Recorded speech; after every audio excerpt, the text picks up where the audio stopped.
stand up. They need to see you. Deputy Mayor Williams Isom, Deputy Mayor Mira Josie, Deputy Mayor Amazar, Deputy Mayor Maria Torres Springer. Have you ever seen this much chocolate leading the city of New York? And then go down the line. Look who's here. This is representative of the city. That's why people are hating on me. You trying to figure out why they're hating on me? They're hating on me because how many of you go to church?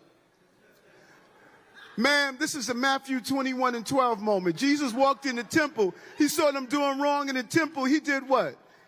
He turned the table over. I went to City Hall to turn the table over. First woman police commissioner of color. First Spanish-speaking police commissioner. First Spanish-speaking correction commissioner. Go through the line of what we're doing. Now, I think they be hating on you, not because of the chocolate you're bringing, but the $700 scarves you're wearing around your neck when, of course, you're taking one of the greatest cities in the world and turning it into an utter crap hole. Welcome back, beautiful and amazing human beings. My name is Luke Rudowski here of wearechange.org, and there's a lot of absolutely crazy, wild, and bewildering news to get into today. As, of course, domestically, the situation is not all right, especially when it comes to the upcoming 2024 presidential election and just the way of life for the average American that has to deal with an onslaught of absolutely crazy bureaucratic policies that, of course, are not advantageous for them. As internationally, I think we just got confirmation that Tucker Carlson did interview the president of Russia, which is leaving a lot of people really pissed off. What's happening here? What are going to be the larger ramifications of this all with the latest news coming in right now? Well, we're going to be talking about that plus a lot more all here on this independent media broadcast. If you like the shirt that I'm wearing, you can get it on thebestpoliticalshirts.com. And the clip that we played in the beginning of this broadcast is the mayor of New York City, Eric Adams, who lives a very lavish lifestyle, who loves to be up in the club, and now is going off how they be hating on him because of his very diverse chocolate-leading city. Again, couldn't get more cringe, couldn't get more. Are you freaking kidding me? This is what you're patting yourself on the back of? Not competent leadership, not the best leadership, not the most qualified leadership, but the leadership that looks like chocolate. Okay, yeah. Okay, sure. You got, what else do you have to show for yourself there, buddy? Other than a city in ruins that used to be incredible and is now just absolutely dramatically going down on the quality of life that people are having there, as of course the high taxes, the high crime, business closures that are affecting a lot of people, not just New Yorkers. As, of course, major banks all throughout the United States are closing down their doors. This as economic migrants are being brought into places like New York City, literally handed phones, given access to luxury hotel rooms and debit cards that they're given literally for free and told, hey, buy whatever you want with them. As migrants who literally beat up two police officers in the middle of Times Square are allowed to walk out of jail, not even deported, no bail. As, of course, those migrants were, of course, just recently caught fleeing New York City as they were just finally apprehended after a lot of public scrutiny in Phoenix, Arizona at a bus station when they were fleeing the charges that, of course, they were facing. This says 7 were arrested, 6 of them charged, 5 freed without bail, 4 of the 6 fled New York, and now 3 of them were detained at a bus station in Phoenix. Arrested by ICE agents that finally were allowed to do their job because of enough public scrutiny on this public situation. This as New York City is now setting its bureaucratic fat cat Becky fingers on New York City restaurants that they're going after because of their, quote, outdoor sheds that the government told them to build a few years ago. With new regulations that, of course, will significantly restrict the use of outside areas that the city demanded people use or else face major fines, as of course now they will face major fines for doing so. As of course the city is filled with a lot of corrupted government officials, just like the over 70 New York City Housing Authority workers that were just arrested after they were demanding more than $2 million in bribes from construction firms in the city. As of course, these were the individuals tasked with improving social housing, and they were literally acting like the mafia. And then what did you expect from the government, which is essentially just another form of the mafia? The mafia at least gives you some courtesy, at least gives you some grace periods, at least gives you an opportunity to have any kind of semblance of life. The government, not so much. As of course, they act as a parasite for the blue-collar working class of this country that is absolutely being eviscerated by their horrible policies that show disdain for the public of this country. This says, of course, Eric Adams is involved in a bunch of scandals himself and recently had his cell phones confiscated by the FBI. This says, of course, that's not the only politician in hot water, as an appeals court just officially denied Donald Trump's claim for immunity from prosecution in the federal election interference case after a 3-judge panel of appeals just issued the ruling which strips away immunity and protection from Donald Trump, as of course he's going to be very heavily prosecuted, as he already is, by state and federal officials that are going after him for the fullest extent of the law in what clearly looks like political prosecution. This as Donald Trump just also came out and said that he wants to debate Joe Biden immediately, which Joe Biden responded to by very strangely saying this. Donald Trump is ready to debate you right now. Do you accept?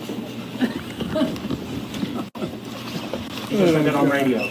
Pardon me? What they debate you immediately, he says. Immediately? Yes. Will you debate him? If I were him, I'd want to debate me too. Yeah.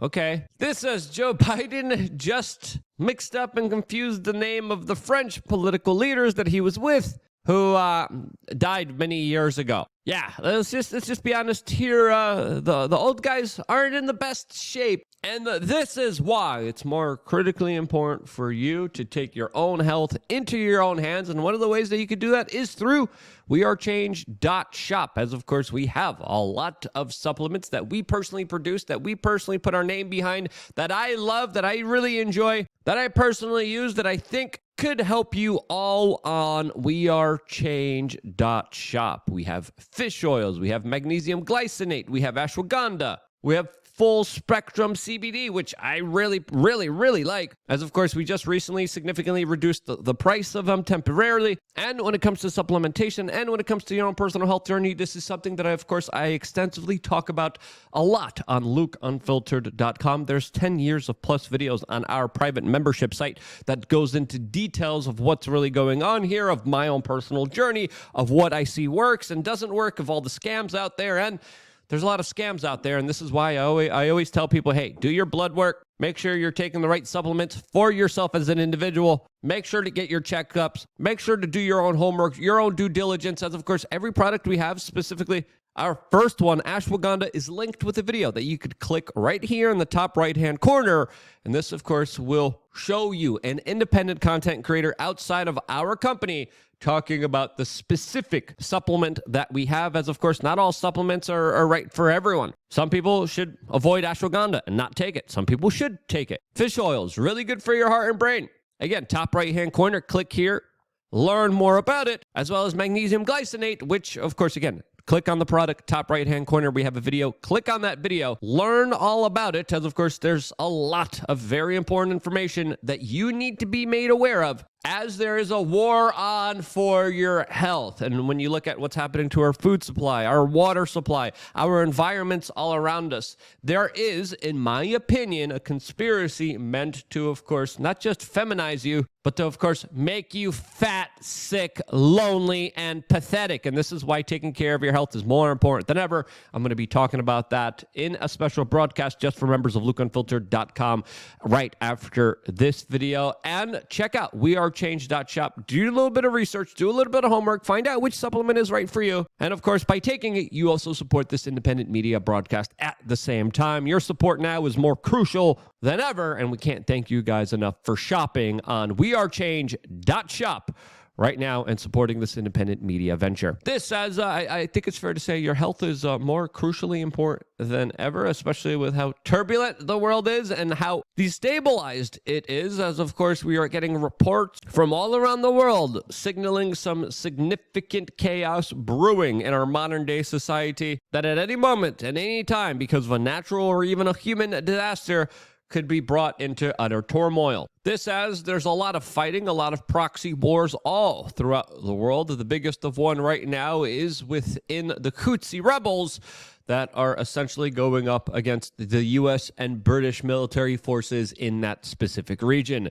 This as there already has been a significant amount of drone warfare and attacks on U.S. military installations on the region that, of course, were met with the U.S. retaliating, which was now met with more drone attacks on U.S. military installations in the region. You see this kind of cycle complete itself here as, of course, now there's some speculation that the Houthi rebels inside of Yemen could actually take revenge on U.S. airstrikes by going after internet infrastructure cables, fiber optic cables that are only 100 meters deep in the ocean, and then cutting off a significant portion of the world from the internet, essentially doing a world digital infrastructure attack just by simply dropping some depth charges into the ocean and then utterly disrupting the free flow of information, which would be devastating for the entire world. Now, will they do this, or is this the West just giving them ideas? As, of course, we've been hearing about cyber polygons and threats of cyber warfare, specifically from China,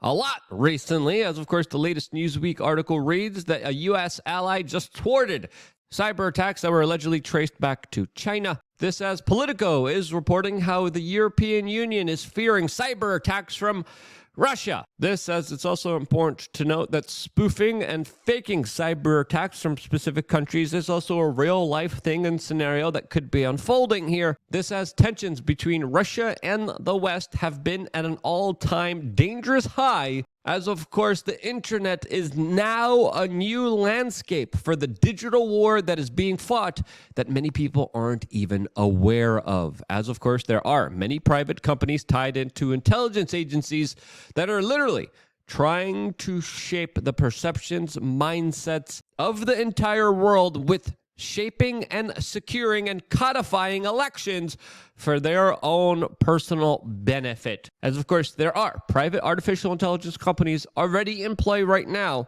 tracking, tracing, databasing, deleting, downranking, and of course, twisting algorithms for the social engineering of a special class of individuals in order to create mass groupthink and mass group hypnosis. This is a real life thing, a real life scenario that is unfolding right now that is happening from all different fronts, all different companies tied to countries and their intelligence agencies that are trying to shape the minds of individuals all around the world. This as in Russia, their own form of Google just sold its operation at a lower than estimated market value to become a Russian-owned entity, as it's fair to say that the Russians are realizing, hey, this internet thing could be weaponized for our own personal benefit, just like the West has been doing for a very long time. And with private companies now being engaged in all of this, the targets of such attacks are usually journalists that are too inconvenient for the state, just like Tucker Carlson, that is extremely brave,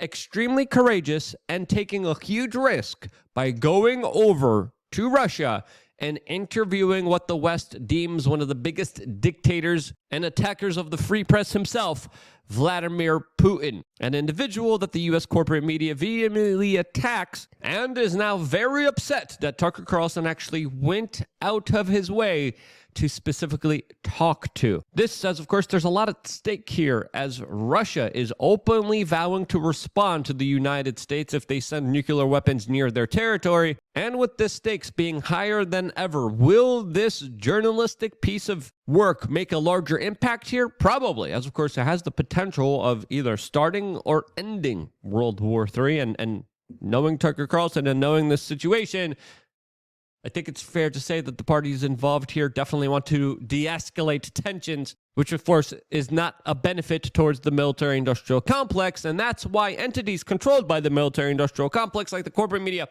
are really not happy about this, as of course CNN is fuming over Tucker Carlson, their former chief rival and competitor, doing the actual job of a journalist and not just puppeteering the lies of politicians and special interest groups. And with politicians and news groups and representatives all fuming here, you kind of got to wonder, gee, I wonder why they're so pissed. As a lot of what they gaslit us with, a lot of the things that they predictively programmed us with is all coming ahead. It's all being recalled. It's all being called out in real time, especially with independent media platforms like Rumble and Twitter that are doing an incredible job standing behind creators who are willing to do actual, real information gathering, journalism, muckraking, and the questioning of authority, which the journalists were always supposed to do, but have been failing to do so within the last few years, up until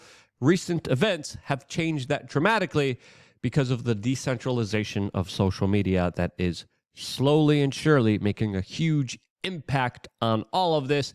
And this is why I think we're reaching a point of no return, and the larger possibility of why I think they might just potentially even cut off the internet. Because if you're losing the information war, you got to stop the bleed somehow. And this is why I think larger infrastructure and cyber attacks are a real life thing that should be on our purview, because it's something that I think has a bigger likelihood and chance of happening than, of course, other disasters out there. That's just my opinion. That's just my perspective.